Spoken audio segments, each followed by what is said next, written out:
What it do, baby? Yeah, on est en studio pour faire l'intro de Yvan Mongo qu'on a fait. On a fait en remote. Bruno est là, hein? Allô? Du pad. Bruno, j'avais commandé un gâteau pour nos 1 an. Puis? Il y avait trop de monde. Je suis rentré, mais j'ai fait, yo, je suis déjà en retard. On va le manger la prochaine fois qu'on vient en studio. Parfait. Mais on a un gâteau qui est en train de se faire faire, là. Mais c'est quoi je disais? Oui, Yvan. Conversation extrêmement importante avec lui. Premièrement, je veux remercier tout le monde parce qu'on a fêté nos 1 an samedi. En fait, la vraie date, c'était vendredi. Mais vendredi, j'avais trop de choses à mettre sur Instagram. Fait que j'ai menti, j'ai dit que c'était samedi. Mais à partir de l'année prochaine, la vraie date va tout le temps être le 19 mars, la date de nos 1 an. Merci à tout le monde qui nous suit depuis 1 an. Merci à tout le monde qui nous aime depuis 1 an, qui nous suit sur Instagram. Continuez à nous suivre, pas juste pour les concours, là, hein? Pour écouter les extraits qu'on met et pour les stories qu'on met. Là, je sais que c'est March Madness, donc il va y avoir beaucoup de March Madness dans notre story. Yo, Bruno, t'étais choc hein, quand t'as vu les poids? Les poids des filles puis les poids des gars? Ah! Inacceptable. Ouais, après ça, NCA. Bon, attends, je vais top mon shit. Je sais que c'est Yvan Mongo, là. Attends, hey. So là, j'ai fait des recherches. Parce que j'ai dit, mais pourquoi? Puis là, je me rappelle que Karel et Mar étaient venus nous parler de Title IX. Ouais. Puis là, j'ai été lire c'est quoi le Title IX. Ouais. Title IX, c'est pas juste dans l'argent. Pour ceux qui savent pas c'est quoi, c'est quand tu dois investir le même montant d'argent dans le sport féminin puis le sport masculin. Bon. Pour chaque athlète masculin aux États-Unis, il y a le même montant qui est investi dans une athlète féminine. Exactement. Au sport universitaire principalement ou collégial. Yeah.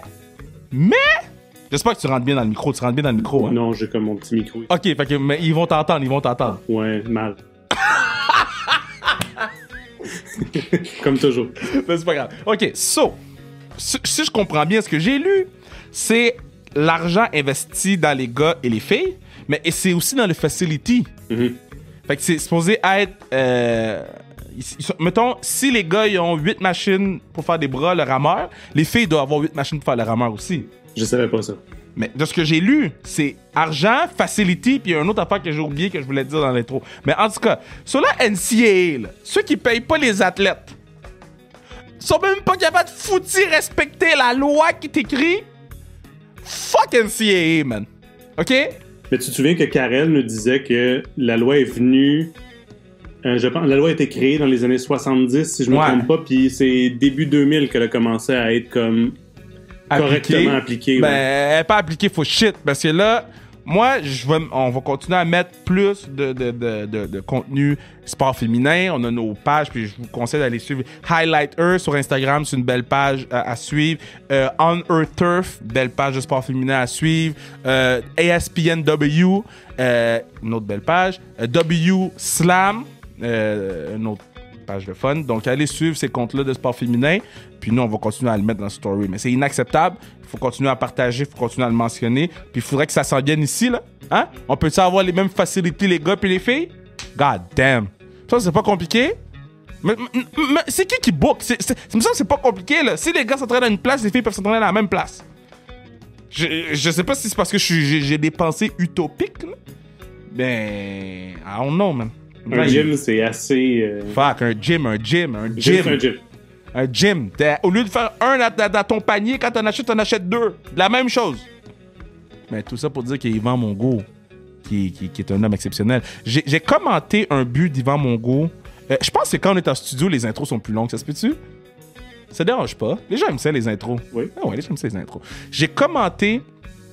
Quand j'ai fait le commentaire... Je sais pas si j'ai jamais raconté ça, Bruno, hein? Quand j'ai fait le commentateur haïtien, yo, le gars va être mad, mais c'est pas grave. So, il y a un gars qui s'appelle Nicolas, qui était PR pour Blainville-Boisbriand. Je fais le commentateur haïtien, ça explose. Et puis, il m'appelle, il me dit, il dit, yo, on a un joueur dans l'équipe, il est noir. Et il a marqué un but spectaculaire. Ça t'a-tu de le commenter? Ça fit, nanana. Sur le coup, j'ai pas vu rien de mal là-dedans. J'ai juste fait, yo, brother to brother. Puis, je me rappelle, je l'ai fait. Puis après ça, il nous a invités à aller... Puis, pour le vrai, Nicolas, c'est un homme exceptionnel. On se parle souvent. Je l'aime beaucoup. Good guy. Il est rendu à Rimouski. Il a pris soin d'Alexis Lafrenière l'année passée quand il était avec Rimouski. Donc, Gregory Guy.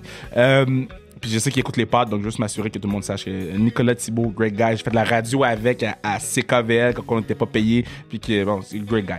Donc là, il m'invite à une game, puis il me dit, yo, tu vas commenter live on ice avec un micro d'arena. Je sais pas si vous savez c'est quoi un fucking micro d'arena, mais tu dis une phrase, puis il y a l'écoute de ta phrase que tu viens de dire avant que tu commences. C'était fou, c'était dégueulasse, là. Mais c'est là que j'ai rencontré Yvan pour la première fois. Puis depuis ce temps-là, on se suit sur les réseaux sociaux, je suis sa carrière rendu avec les GGs. Puis il nous parle de plein de trucs super importants. Il a pris le temps pendant une de ses pratiques ou après une de ses pratiques pour venir nous jaser. Donc on s'en va écouter ça. Avant toute chose, le stock, hein, j'ai trop de gear à la maison, là.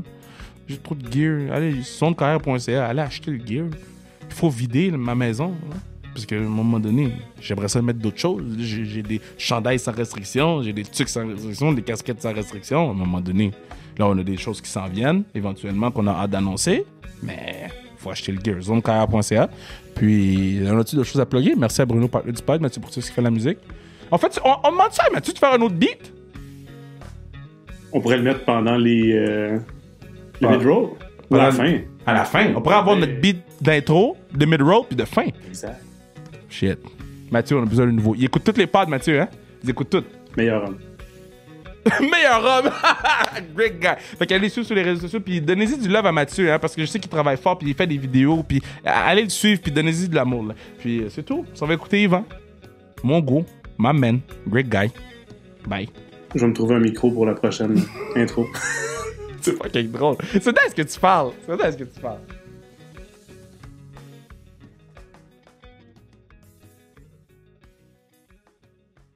Là, je suis vraiment content. Bon, à chaque fois que je fais une entrevue, je suis content. Fait que je vais arrêter de dire que je suis vraiment content. Mais là, je suis réellement extrêmement content d'avoir ma man Yvan Mongo sur le pod. Je me rappelle que quand il jouait avec l'Armada, les foot vagabonds de l'Armada m'ont appelé. Ils m'ont dit, veux-tu commenter un but de ma man Yvan? quand j'avais commencé le commentateur haïtien, et c'est là que j'ai commencé à suivre sa carrière. Comment tu vas, man? Ça va très bien, toi? Là, comment tu t'en sors? Ben, moi, ça va bien. Comment tu t'en sors avec la pandémie? Ouf, la pandémie, c'est pas facile, honnêtement. C'est pas facile, mais je pense que c'est un peu la même chose pour tout le monde. Je te dirais qu'au début, c'est vraiment difficile, mais maintenant, je me suis fait une petite routine là, où je fais un peu de méditation le matin. Je m'assure de m'entraîner tous les jours. Après ça, j'ai de l'école. J'ai 5 cours cette session, donc je me tiens quand même occupé. Mais là, comment tu fonctionnes avec l'Université d'Ottawa? C'est les GGs, right? Yes, comment ça fonctionne avec les GG? Est-ce que vous pratiquez? Qu'est-ce qui se passe? Ben là, Ottawa vient de tomber dans une zone orange. Donc, cette semaine, on vient de recommencer à pratiquer. Donc là, justement, je viens de sortir de ma pratique. Mais avant ça, je veux dire, on n'avait pas pratiqué depuis fin novembre. Donc, c'est une situation qui est assez compliquée. C'était comment retourner sur la glace depuis fin novembre? Est-ce que tes jambes étaient spaghetti pis t'étais comme, yo, fuck that, je retourne chez nous? Non, justement, parce que je me suis entraîné pendant le confinement. Mais ouais. Je te dirais que j'avais un peu des barres de métal dans mes poignets. Là. C'était pas évident de lancer au début. Mais ça revient quand même vite. Ah, je suis content pour toi que vous pouvez retourner sur la patinoire pendant que nous, on vous regarde retourner sur la patinoire. Mais tu sais, rapidement, là, toi, juste pour faire la genèse de ta carrière, donc, bon, t'as fait jouer ton hockey mineur à Gatineau. Après ça, tu te fais échanger à l'Armada. Tu te fais repêcher par l'Armada. Tu joues 4 saisons là-bas, assistant capitaine and everything. Finalement, tu te fais échanger au Voltigeur de Drummondville. Encore une fois, assistant capitaine. Puis maintenant, Université d'Ottawa, U-Sport. C'est comment? C'était le premier joueur du hockey universitaire qu'on reçoit sur le pod de Ottawa. Là, fait que, de Ottawa, du hockey universitaire point. Là. Fait que, c'est comment le hockey universitaire? Est-ce que c'est comme... Je veux pas dire comme les Carabins, parce que les Carabins doivent recevoir de l'argent comme ça se peut pas, mais est-ce qu'il y a des gens qui sont autant impliqués émotionnellement? Ah ben oui. Nos coachs, tout le personnel est vraiment investi. On a des gens qui font les statistiques, on a des gens qui font des vidéos, qui font les médias sociaux. Donc c'est quand même encore vraiment sérieux comme niveau de hockey. Je te dirais que le jeu en tant que tel m'a vraiment surpris quand je suis arrivé ma première année, parce qu'en fait j'avais aucune idée à quoi m'attendre. Mais les gars sont plus vieux, sont plus rapides, sont plus forts.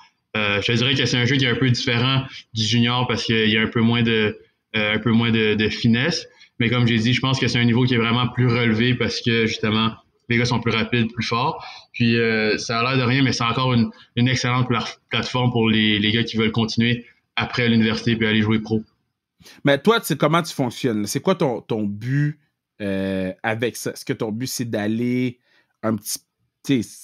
Ton but, c'est de jouer pro, naturellement, mais c'est quoi le chemin à parcourir? C'est rare que je vois des joueurs qui vont à l'université. Au Canada, souvent, on entend, je vais aller jouer dans un prep school américain ou je vais aller jouer dans une université américaine dans la NCAA, puis ça va me propulser par la suite pour aller jouer East Coast, Ligue américaine ou Ligue nationale. Toi, ton chemin ou le chemin que tu as entrepris, toi et Kevin Domingue, que je salue en passant, c'est des chemins qui sont moins traditionnels. Parle-moi un peu de c'est quoi les prochaines étapes. Premièrement, le truc avec l'universitaire canadien, c'est que la plupart des gars qui jouent junior au Canada, c'est parce qu'on t'espère aller jouer pro directement après ton junior. Donc, moi personnellement, si tu m'avais demandé est-ce que je vais aller jouer dans la Ligue américaine à 20 ans ou est-ce que je vais aller à l'université, je serais allé jouer dans la Ligue américaine directement, évidemment. Mais dans la situation dans laquelle j'étais et comme plusieurs autres joueurs sont, aller jouer universitaire canadien, c'est une excellente option parce que tu sors de là avec un diplôme. Puis ça te permet, comme j'ai dit, justement, de continuer à aller jouer pro. Puis tu peux quand même jouer professionnel en Amérique du Nord après. Donc, moi, personnellement, les prochaines étapes, c'est justement d'essayer d'avoir un contrat dans la Ligue américaine à la fin de ma dernière saison avec les Uzis l'année prochaine. Puis après ça, on va voir. Donc, je me dis, écoute, si je continue à jouer au hockey, je vais pas jouer au hockey pour mettre la barre basse. Donc, je continue à viser le plus haut possible. Je continue à m'entraîner comme si je pouvais me rendre jusqu'à la Ligue nationale. Puis, c'est comme ça que je vais me rendre le plus loin possible. Là, parle-moi un peu de l'initiative que tu as eue pour aider ta communauté, aider les gens qui te ressemblent. Quand j'ai lu ça, j'ai trouvé ça tellement powerful que, ça vienne d'un joueur actif. C'est ça que je trouve qui est important, c'est que tu es un joueur actif, puis que ça vienne d'une... T'es jeune, t'as 23 ans, là. T'as pas 45 ans, puis t'es sage et Dumbledore, là. Non, t'as 23 ans, puis t'as pris cette initiative-là. Parle-moi-en un peu. Écoute, comme la plupart des gens, j'ai été vraiment, vraiment outré, vraiment choqué par la mort de George Floyd l'an dernier. Puis c'est vraiment ça qui a fait un déclic pour moi. C'est ça qui m'a donné envie justement de m'impliquer dans ma communauté, d'essayer de faire un changement quelconque. Puis je me disais que dans la position dans laquelle j'étais en ce moment, j'étais quand même juste un étudiant universitaire. J'ai quand même beaucoup de choses à faire dans mon emploi du temps quotidien, mais je me suis dit que forcément, il y avait une façon où je pouvais faire une différence dans ma communauté. Donc, c'est comme ça que j'ai eu envie de créer avec mon coach Patrick Grandmaître les Amis courageux de Mungo.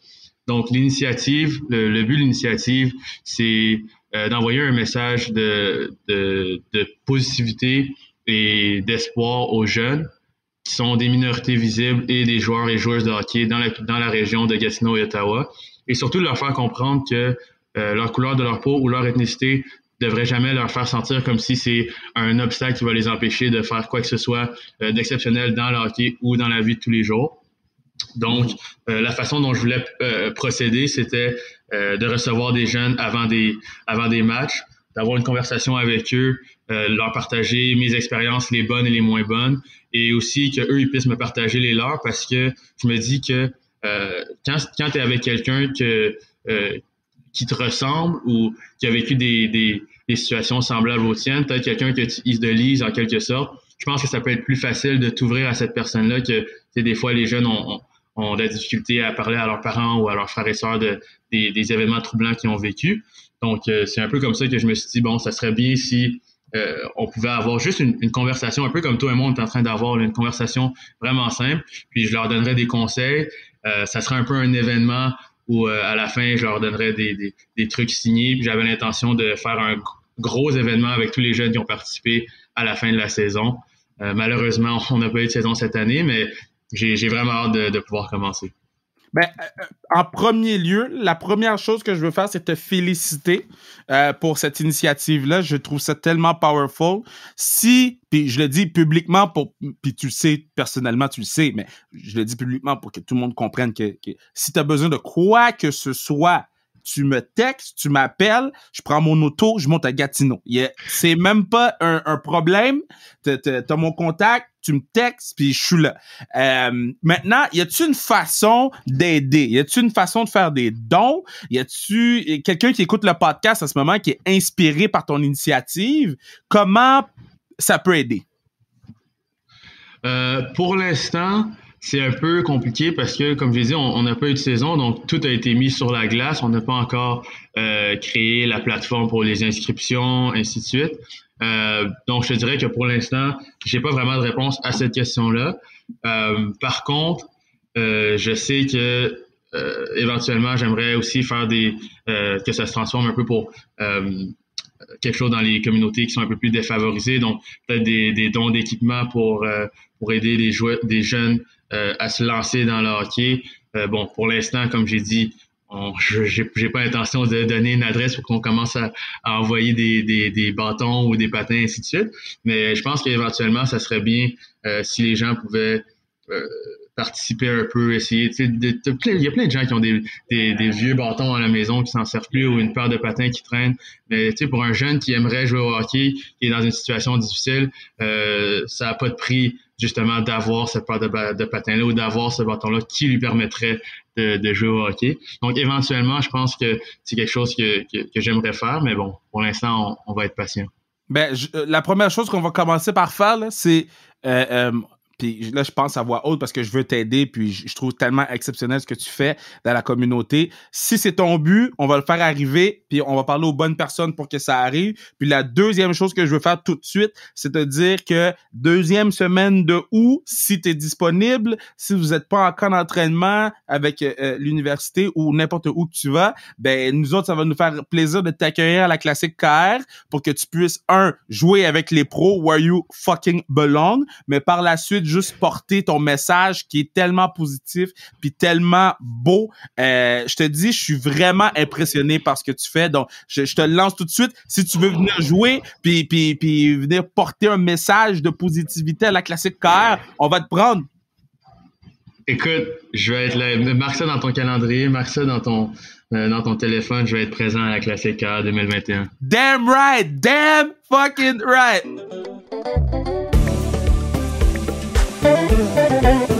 Yeah, c'est à ce moment-ci du podcast que je vous dis que vous pourriez acheter. Non! Parce que c'est à ce moment-ci du podcast que je vous dis, allez voir sur les réseaux sociaux l'initiative de Yvan. Donc, les amis courageux de Mongo, allez voir ça, allez le partager, mentionnez-le à tout le monde. C'est une initiative qui est super importante, combattre le racisme à l'aide du hockey. Puis, à son âge, là, j'aurais aimé ça avoir sa fougue. Donc, allez voir ça, puis fuck mon gear. OK, on retourne à l'entrevue. Maintenant, parle-moi un peu, c'est comment jouer au hockey quand t'es black? Parce que moi, je me rappelle, quand j'étais plus jeune, les temps étaient durs, bro. Les gens étaient disrespectful. Toi, c'est comment maintenant? On a 5 ans de différence, là. Moi, honnêtement, ça a été quand même assez facile, à part quelques événements que je pense que pratiquement tous les athlètes qui sont des minorités visibles ont vécu. Je veux dire, à trois reprises, donc je me rappelle, je me suis fait traiter du N-word. Mais sinon, je dirais que dans mon hockey mineur, j'ai été vraiment chanceux. J'ai eu des coachs qui étaient exceptionnels, qui étaient vraiment pour l'inclusion, même mes coéquipiers. Honnêtement, sans te mentir, je pense que le fait que j'étais vraiment un bon joueur dans mes équipes tout le temps, ça m'a un peu protégé de vivre ces situations-là, je devrais dire. Donc, moi, personnellement, j'ai eu que du plaisir à jouer au hockey. Écoute, j'ai vécu des situations qui étaient difficiles où je comprenais pas pourquoi j'avais peut-être un traitement différent. La chose, c'est que c'est impossible de prouver que c'est parce que j'étais noir que je me faisais traiter de cette façon-là. Peut-être. Moi, quand je regarde avec du recul, je me dis que j'ai la difficulté à trouver une autre raison pour laquelle j'avais un traitement qui semblait être différent, étant donné que j'étais quand même un bon joueur. Mais bon, je pouvais pas dire que bon, c'est parce que je suis noir que je me fais traiter comme ça. Donc, je te dirais qu'en général, mon expérience dans le hockey mineur, dans le junior majeur, ainsi de suite, ça a été pratiquement que du plaisir. But we know. But we know. Et puis, tu sais, toi, tu peux... Pas que tu peux pas le dire, tu peux le dire si tu veux, là, puis je parle à plein de gens qui... Mais il y a des choses que quand t'es pas capable de trouver la réponse, you know. Puis ça sent, puis comme Espace il a dit quand il est venu sur le pod, c'est sur le ton qu'ils te le disent. You just know. Est-ce que... tu sais, quand t'es mis dans... Puis je vais parler moi, puis après ça, je vais te laisser aller. Moi, quand je suis mis dans une situation comme ça, j'ai 28 ans, puis j'ai pas encore les bons mots ou la bonne façon de l'attaquer, cette situation-là, quand je parle que je suis mis dans cette situation-là de travail. Toi, ton travail, entre parenthèses, ton day-to-day, c'est de jouer au hockey et c'est en même temps ta passion. Fait que quand t'es mis dans une situation shit comme ça, comment tu réagis? Oh, c'est difficile. Il faut dire aussi que quand ça m'est arrivé, j'étais beaucoup plus jeune. Là, je devais avoir 14-15 ans. Donc, à cet âge-là, je veux dire, j'étais pas l'adulte que je suis en ce moment. Je pensais pas comme je pense aujourd'hui. J'étais surtout intimidé par les gens qui étaient en position de pouvoir, si on veut. Ouais. Donc, moi, personnellement, c'était juste de parler avec mes parents. Puis mes parents ont été vraiment extraordinaires pour moi de me garder dans un bon état d'esprit, de me dire de continuer, que finalement, ça allait finir par bien aller. Puis, ils ont eu raison. Mais c'est juste que, à cet âge-là, c'est difficile. Comment réagir? Qu'est-ce que tu dis? Comment tu fais pour attaquer cette situation-là? Aucune idée. Aujourd'hui, si je t'ai mis dans cette situation-là, je pense que j'aurais vraiment moins de difficultés à confronter les gens puis à dire ce que je pense vraiment. Puis, quitte à ce qu'ils me disent on te sort de l'équipe ou peu importe, je m'en fous. Je pense que c'est des choses qui sont vraiment plus importantes que le sport en tant que tel. C'est une question de respect, d'équité. Donc, aujourd'hui, je pense que j'aurais plus de facilité à attaquer ce problème-là dans le hockey. Mais comme je te dis, je suis dans la même situation que toi. Quels sont les bons mots à utiliser? Et ça, c'est une excellente question. Mais c'est une question que je me pose continuellement. Mais ce que je trouve fort, qu'est-ce que tu as dit, c'est que tes parents, ils ont été là. Moi, je me rappelle quand je jouais, puis que les gens me traitaient de N-word, que les parents me traitaient de N-word, bon, c'était fou. Mes coéquipiers étaient tout le temps... Genre, moi, j'avais des boys, là, que c'était un trigger pour eux, là. Dès qu'ils entendaient une affaire, là, c'était goumin, là. C'était, on drop les gars, pis fuck that, OK? Est-ce que t'es dans ton équipe ou t'as déjà joué avec des gars que, pis si tu veux les nommer, tu peux les nommer, que eux, là, ils prenaient no shit, là. Dès qu'ils entendaient un shit, là, c'était fini, guys. Mais comme je t'ai dit, moi j'ai été vraiment chanceux. Je sais que j'ai joué avec des gars qui étaient vraiment mes boys, que s'il y avait eu quelque incident que ce soit, ça aurait pris 0.1 seconde que les gars auraient été sur la glace. Mais comme je te dis, par exemple, quand j'ai joué junior, ça m'est arrivé une fois de me faire traiter du N-word. Puis il y a personne qui l'a entendu. Donc moi j'ai droppé les gars pour moi-même. Après ça, bon, j'ai essayé de le dire à l'arbitre l'avait pas entendu non plus. Donc c'est des situations qui sont difficiles, mais je sais que j'ai joué avec des gars. Il y en a un, par exemple, un gars qui avait pas peur de dropper les gants, Morgan Adams-Moisan. Lui, c'était un de mes boys. Je sais que s'il avait entendu quoi que ce soit, surtout quand on jouait ensemble à Drummondville, je pense que ça aurait pris moins d'une seconde, puis il m'aurait défendu. Il y en a plein d'autres. J'ai eu plein de boys avec qui j'ai joué, que même si c'était des plus petits gabarits, un genre de Charlie Roy, je sais que lui aussi, peu importe qui c'était, il aurait eu mon bac. Il y en a plein d'autres, mais c'est juste pour dire que j'avais des boys. Moi, personnellement, j'ai été vraiment chanceux où j'ai pas vraiment vécu de situations vraiment difficiles comme les tiennes, mais non, je sais que j'ai joué avec des gars qui avaient vraiment mon bac. T'as parlé d'une situation quand t'étais junior, puis si ça te dérange pas d'extrapoler un peu, je veux pas savoir c'est qui, je m'en fous. C'est vraiment juste, bon, là, fait que toi, t'es junior, et puis quelqu'un dit, explique-moi la situation pour que je comprenne concrètement, parce que c'est quand même fort ce que tu viens de dire, là. Mm-hmm. Ben écoute, quand c'est arrivé à 20 ans, quand je jouais junior, premièrement, je m'attendais vraiment pas à ce que je vive une situation comme ça c'est à l'endroit où j'étais rendu dans ma carrière avec je pensais que j'avais gagné le respect de mes adversaires, de mes coéquipiers, de tout le monde à travers la ligue. Donc cette fois-là m'avait vraiment fait mal. Je te dirais que c'était une situation que j'avais vraiment pas vu venir. Puis c'est un gars qui est allé en fait contre un de nos joueurs de 16 ans. Moi j'avais 20 ans. Donc je me suis retourné, on s'est chamaillé un peu, c'est là qu'il m'a traité de nègre. Là, j'ai laissé tomber les gants directement. Puis écoute, j'étais tellement furieux que le gars est tombé, mais je me suis vraiment retenu parce que j'avais envie de continuer à le frapper quand il était au sol, mais bon, je suis pas comme ça.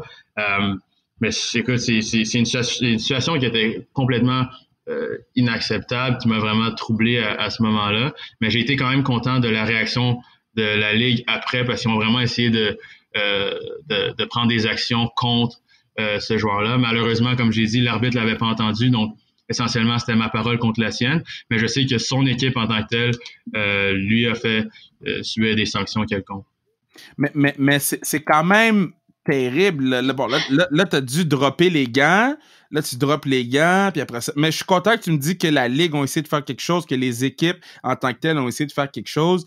Tu sais, est-ce que tu t'es déjà imaginé dans tes wildest dreams là, que ça aurait pu... Tu sais, c'est quand même fucked up. Faut que tu droppes les gants. Tu sais, à ce moment-là, t'es obligé. Tu peux pas juste retourner au banc. Non, comme je t'ai dit, j'aurais jamais pensé que ça m'arriverait. Surtout que quand j'avais 16 ans, ça m'est pas arrivé 17, 18, quand j'étais juste un autre joueur dans la ligue. Je veux dire, jamais quelqu'un a même pensé à me dire quelque chose du genre. Donc à ce moment-là, je fais comme yo, what? Comme tu te prends pour qui? Ouais. Mais ouais, ça c'est une des rares fois dans ma carrière où j'ai vraiment vu noir. Là. Genre j'aurais pu vraiment perdre la carte pour faire quelque chose de stupide. Bon, je me suis retenu quand même, mais non, ça avait fait mal. Yo, c'est qui t'a marqué quand t'étais petit? C'était qui ton boy? Moi, j'ai vraiment aimé Sidney Crosby quand j'étais jeune. Vraiment aimé Sidney Crosby, la façon dont il se comportait, c'est vraiment professionnel, puis c'est un joueur exceptionnel. Je veux dire, tout le monde voulait être Sidney Crosby. Mais sinon, j'aimais bien Jarome McGinley, qui était un boy aussi.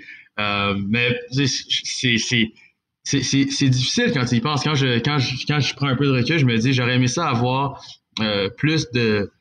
aimer voir plus d'athlètes noirs dans la Ligue nationale. Évidemment, il y a plein de raisons qui expliquent le fait qu'il n'y a pas beaucoup d'athlètes noirs dans la Ligue nationale, mais je trouve juste ça dommage que, étant jeune, j'avais pas vraiment d'idole qui me ressemblait, qui était un peu comme moi, tu vois. Ouais, Jarome McGinley, là, je sais pas si tu te rappelles, son fight avec Vincent Lecavalier en finale de Coupe Stanley.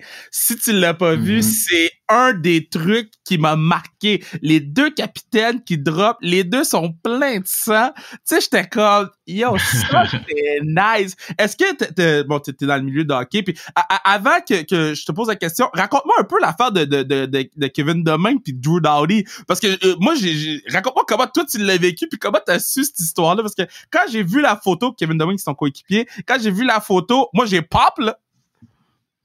Oh non, c'était incroyable, c'était tellement drôle, mais comme, je veux dire, nous, on savait un peu parce que Domingue, comme les cheveux longs, je pense qu'il manquait une dent, c'est une dent ou deux dents en avant, ouais. comme je veux dire, on s'était pas dit qu'il se ressemblait à ce point-là, mais t'avais quand même une idée, puis on savait que les Kings venaient pratiquer à notre arena parce qu'ils jouaient contre les Sénateurs, je pense, le lendemain.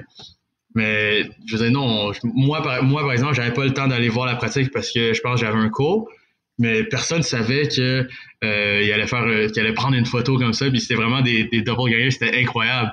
C'était tellement drôle, les deux qui leur manquent des dents, la même coupe de cheveux avec les cheveux longs, les cheveux noirs, en tout cas, c'était parfait. Je pense que même la barbe était pareille, c'était vraiment drôle.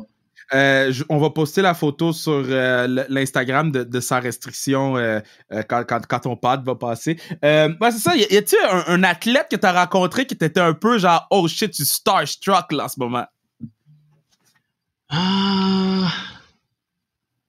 Non. Je crois pas. Ah, ben oui. Ok, non.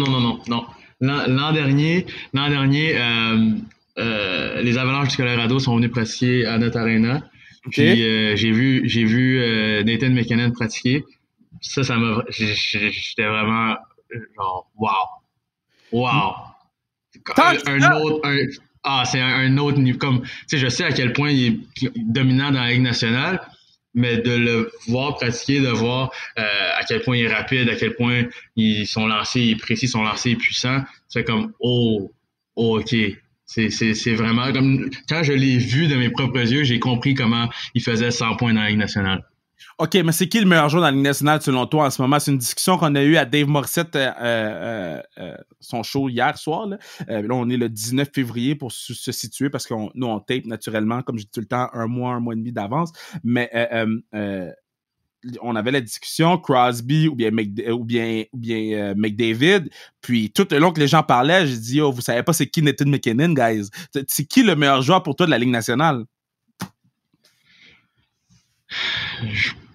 C'est vraiment une bonne question. Je pense que le choix facile, c'est de dire McDavid parce que je veux dire, on sait son talent pur et extraordinaire, puis il travaille fort bien. Tu vois comment offensivement il est dominant. Mais je pense que tu peux faire l'argument que McDavid a quand même des lacunes comme joueur dans sa zone défensive, par exemple. Fait que moi, je dirais que le meilleur c'est Nathan MacKinnon. Dis-moi pourquoi, parce que là, t'es en train de me dire que tu vas peut-être être analyste sportif plus tard, de la façon que tu fais ton analyse en ce moment, là. Yo, t'es en train de me drop plus de verse que j'ai entendu à la télé depuis longtemps. Continue, dis-moi pourquoi. Il se rock la voix, c'est mon audition!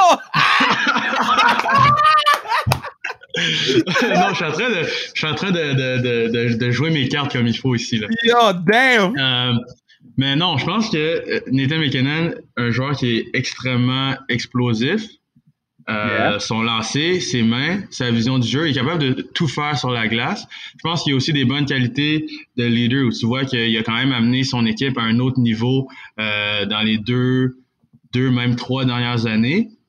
Donc, je pense que c'est un argument que tu peux faire que, tu sais, il est vraiment capable d'amener son équipe plus loin. C'est devenu des contenders pour une Coupe Stanley. Ou si tu regardes, par exemple, il y a 5 ans, je pense pas que les gens disaient que l'Avalanche serait là où ils sont puis ils seraient proches d'une équipe qui peut gagner la Coupe Stanley. Donc, je pense que c'est un joueur qui est vraiment complet. Quand je regarde la façon dont il joue, sa production, moi, je pense que je peux faire l'argument que c'est le meilleur joueur de la Ligue nationale. OK, puis tu places où un gars comme Austin Matthews qui brûle la ligue? Ouf, Matthews, définitivement dans le top 5. Je dirais peut-être 3e. Alors, ton top 5 est crowded. 4e?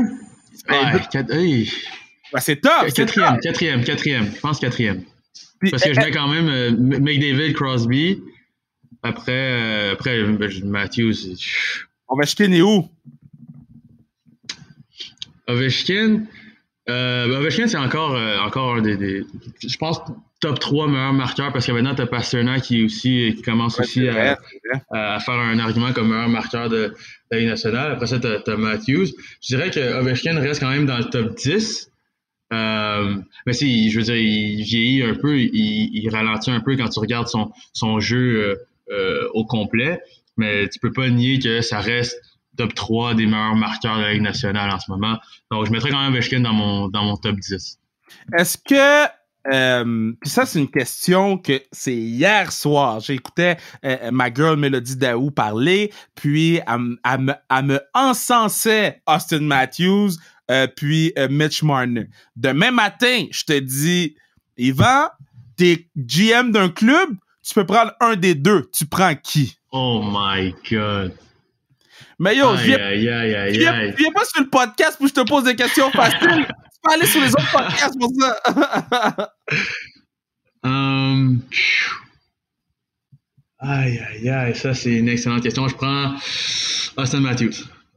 Oh, tu vois, moi je prends Mitch Marner. Pour moi, Mitch Marner, c'est la définition du joueur complet des temps modernes.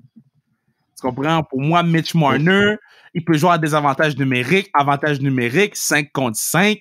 Le patinet peut jouer 3 contre 3, puis tu peux lui faire confiance en OT. Le patinet peut jouer sur shootout. Tu sais que t'auras jamais un problème hors glace avec Mitch Marner. Oh my God! Facts. Non, c'est vrai. Mais tu peux pas te tromper. Je pense que tu peux pas avoir une mauvaise décision. Mais Mitch Marner, c'est un des joueurs exceptionnels aussi dans la Ligue nationale. Il y a pas de question là-dessus.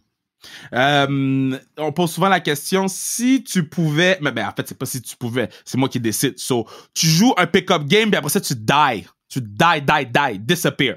Mais t'as ton dernier pick-up game, faut te choisir un gardien, 2 defs, puis 2 attaquants pour jouer avec toi. Tu choisis qui? Ça peut être n'importe qui. Des joueurs actifs, des joueurs morts, des gens de ta famille, des gens avec qui tu joues actuellement. Tu choisis qui tu veux, c'est ton dernier pick-up game. Je suis désolé à tous les membres de ma famille, mais je prends aucun membre de ma famille parce qu'il faut absolument que je gagne le pick-up game. C'est sûr. C'est garanti que je finis avec une victoire dans mon pick-up game. Donc, je suis désolé à tous les membres de ma famille, mais personne n'a participé à ce pick-up game. Mais ils vont te regarder, ils vont te regarder. Ah non, ils vont être là. Ils vont juste pas jouer.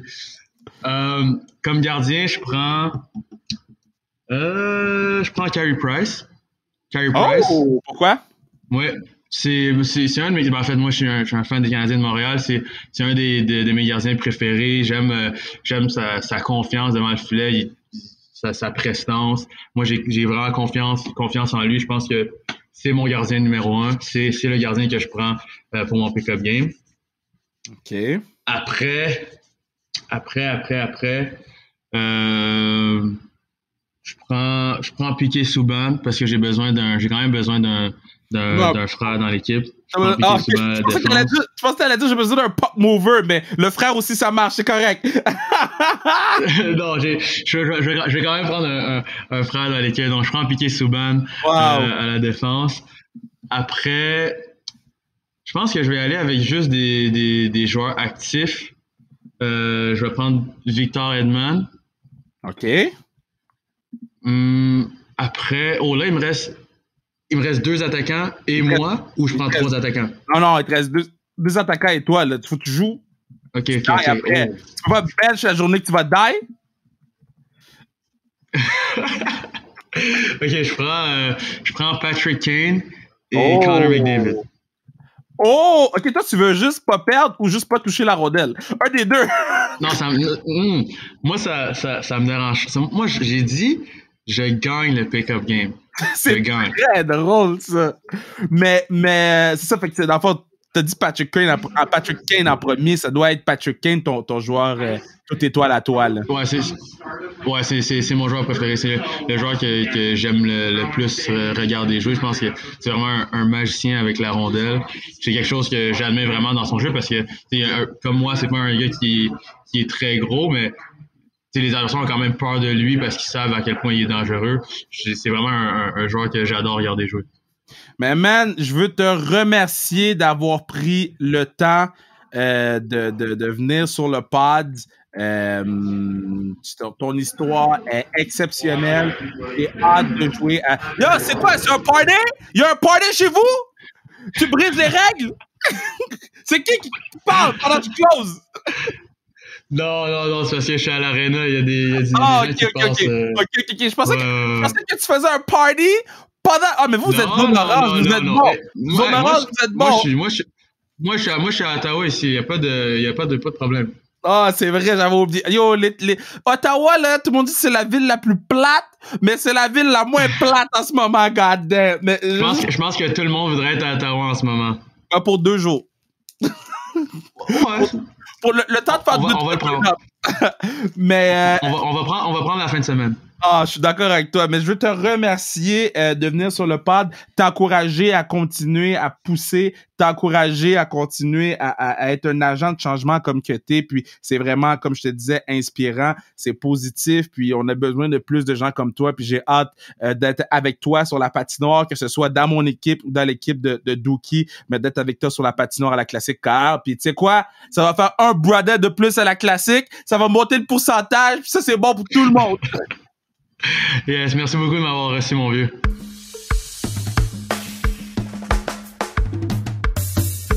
Gros pod avec Yvan. Bon, maintenant. Parce que je sais pas à qui... J'ai fait une audition pour la radio dernièrement, puis j'en ai parlé à la radio. Oh, j'ai-tu dit où j'ai fait mon... Oh, c'est pas grave, on l'a, c'est ça calisse. Là, j'ai parlé de ça. Puis là, tu sais quoi, je vais en parler ici. Je vais déposer mon téléphone. C'est une très bonne entrevue avec un très bon pod avec Yvan. Merci tout le monde de nous suivre. Là, si vous voulez pas voir un rant, fermez le pod, puisque là, je vais rant. So, les fucking Bears de Chicago. These motherfuckers nous ont promis pendant 2 semaines. On parle à Russell Wilson, guys. On parle à Russ. On veut faire un trade. Guys, ça va bien aller. On a les pistes pour faire un trade. Mardi. Guys, je ris, mais... Oh, God. Mardi. Je reçois une alerte sur mon téléphone des Bears de Chicago parce que je les suis. C'est mon équipe. Je suis investi émotionnellement, monétairement, sentimentalement. Je suis investi là. C'est mon équipe. Ils ont signé Andy Dalton. Andy Dalton. De tous les partenaires. Oh là, quand je tape des mains, that's not good. De tous les partenaires qui pouvaient signer. So, au lieu d'aller chercher un quarterback numéro 1, d'aller chercher un quarterback numéro 2 d'une équipe poche. Eux, ils n'ont pas écouté les Cowboys. Fuck les Bears. Because that's what they do. Je suis plus capable des Bears. C'est mon équipe, puis j'en peux plus. How?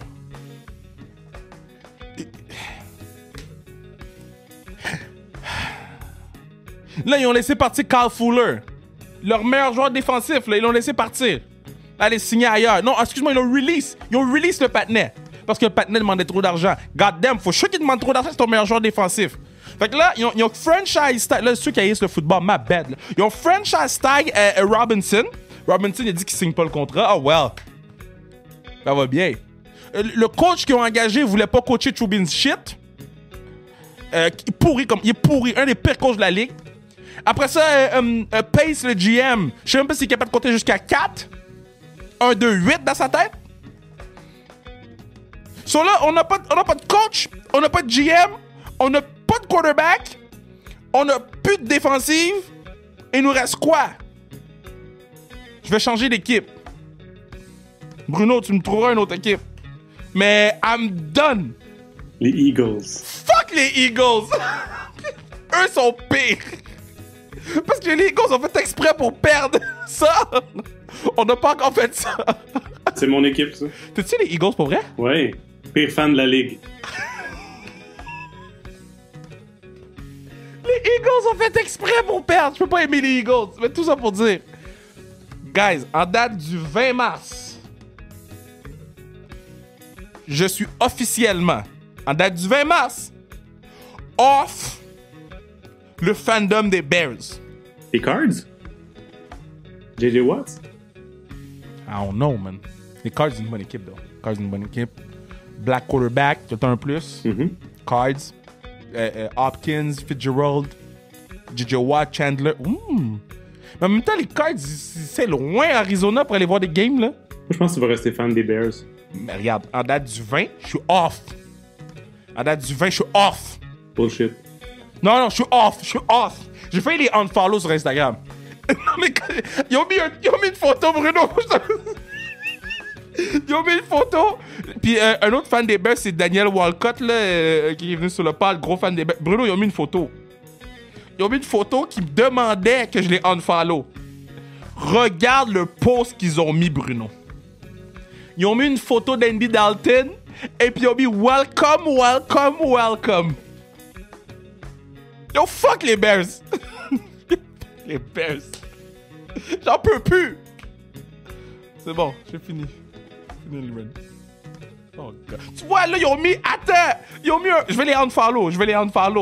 Ils ont mis une photo de Fuller, puis ils ont écrit thank you là-dessus. C'est vous qui l'avez mis dehors! Thank you what? Thank you what? J'ai zaï, man. J'ai zaï. I'm off.